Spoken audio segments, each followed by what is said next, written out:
महत्व, वास्तु पूजा का जो महत्व है वो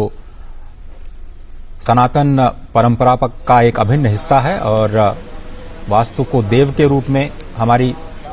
परंपरा में पूजित किया जाता रहा है और उसी परंपरा के तहत ये जो हवन पूजा का कार्यक्रम,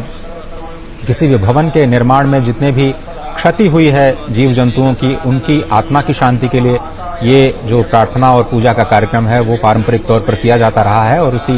परंपरा का हिस्सा आप देख रहे हैं कि आज सुबह वैदिक मंत्रोच्चार के बीच में प्रधानमंत्री नरेंद्र मोदी जी ने राष्ट्र की तरफ से ये पूजा हवन का कार्यक्रम है, इसमें सम्मिलित हुए हैं और आज शाम इस परिसर को राष्ट्र को संबोधित किया जाएगा, जो कि न केवल नई दिल्ली, न केवल एक राज्य के रूप में दिल्ली, बल्कि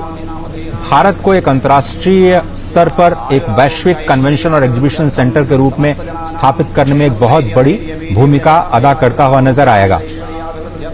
इसके आर्थिक मायने भी हैं, सांस्कृतिक मायने भी हैं, क्योंकि जिस तरह से कहा जा रहा है कि भारत की संस्कृति को केंद्र में रख करके इस भवन का निर्माण किया गया है, अत्याधुनिक तकनीक का इस्तेमाल करते हुए तकनीक का संगम कैसे संस्कृत के साथ होता है और जो भारत की अवधारणा है वसुधैव कुटुंबकम की, उसको केंद्र में रखते हुए कैसे आप भारत को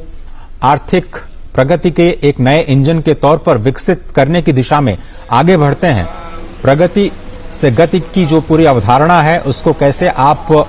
जमीन पर ले आते हैं, उसकी एक वानगी आपको इस कॉम्प्लेक्स के जरिए